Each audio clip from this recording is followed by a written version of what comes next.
Merhabalar, mutfağıma hoş geldiniz. Bugün mutfağımda zeytinyağlı yeşil fasulye yemeği yapacağız. Benim burada 1 kilo kadar taze yeşil fasulyem var.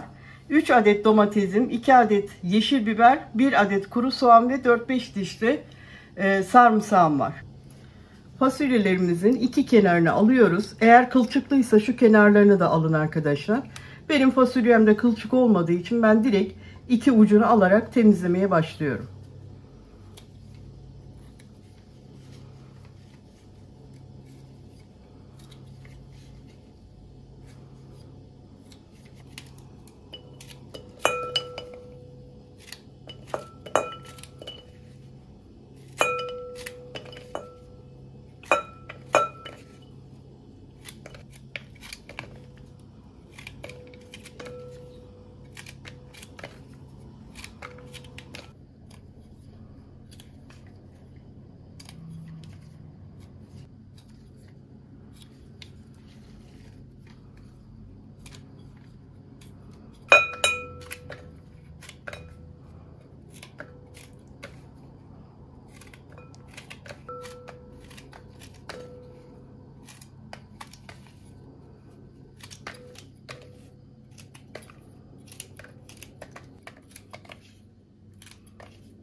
Bir adet kuru soğanı yemeklik doğrayacağım.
Biberlerin iç çekirdeklerini temizledim.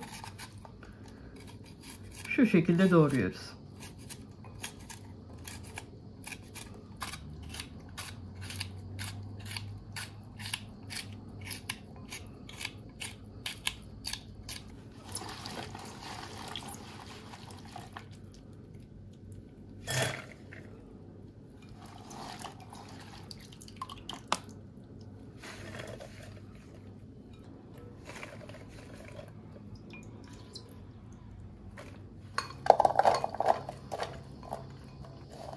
Öncelikle doğradığımız soğanları koydum. Üzerine zeytinyağı 1 çay bardağı. Burada domates salçası ve biber salçası var. Böyle dolu dolu birer yemek kaşığı değil, daha az bir yemek kaşığından her ikisi de. Şöyle onları da ilave ediyorum. Şimdi bu üçünü şöyle güzelce karıştıracağız.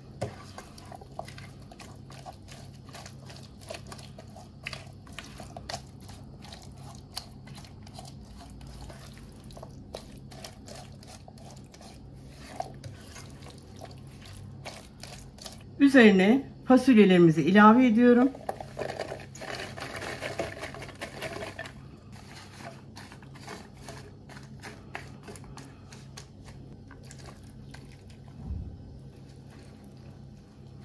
Domateslerimizi de ilave ettik.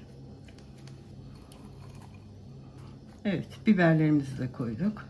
Şimdi sarımsaklarımızı yemeğimizin üzerine doğrayacağım.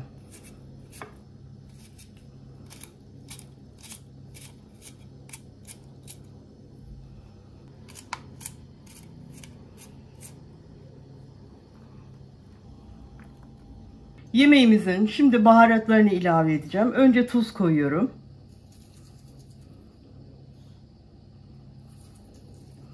2 çay kaşığı koydum. Kaynamaya başlayınca tekrar tuzuna bakarım.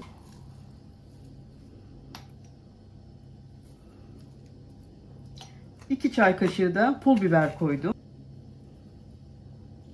Şöyle yarım çay kaşığı kadar kimyon ilave ettim.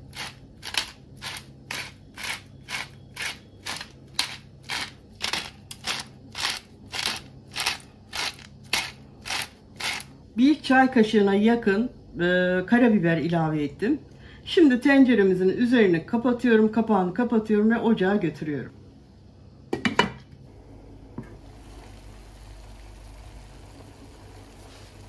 Yemeğimiz kaynamaya başladı ve ben altını bayağı bir kıstım. Yavaş yavaş pişecek. Sebzeler kendi suyuyla pişecek. Şöyle kenardan göstereyim size. Bakın şöyle bir su birikti zaten.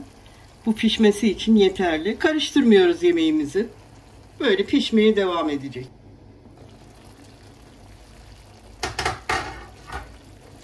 Yemeğimiz çok güzel pişmeye devam ediyor.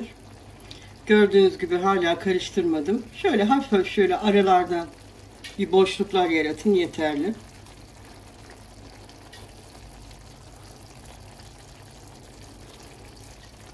Tuzuna da baktım, gayet güzel arkadaşlar.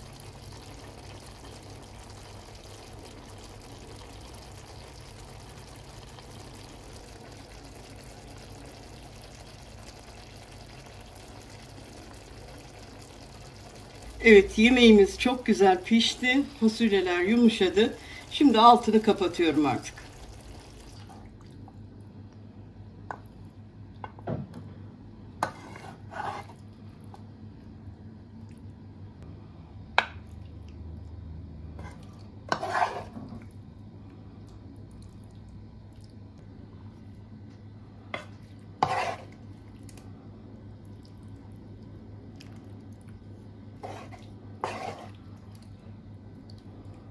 Zeytinyağlı taze fasulye yemeğimiz pişti. Biraz dinlendirdikten sonra servisini yaptım. Gayet güzel bir yaz yemeği oldu. Sizlere de tavsiye ederim, fasulyenin en bol zamanı.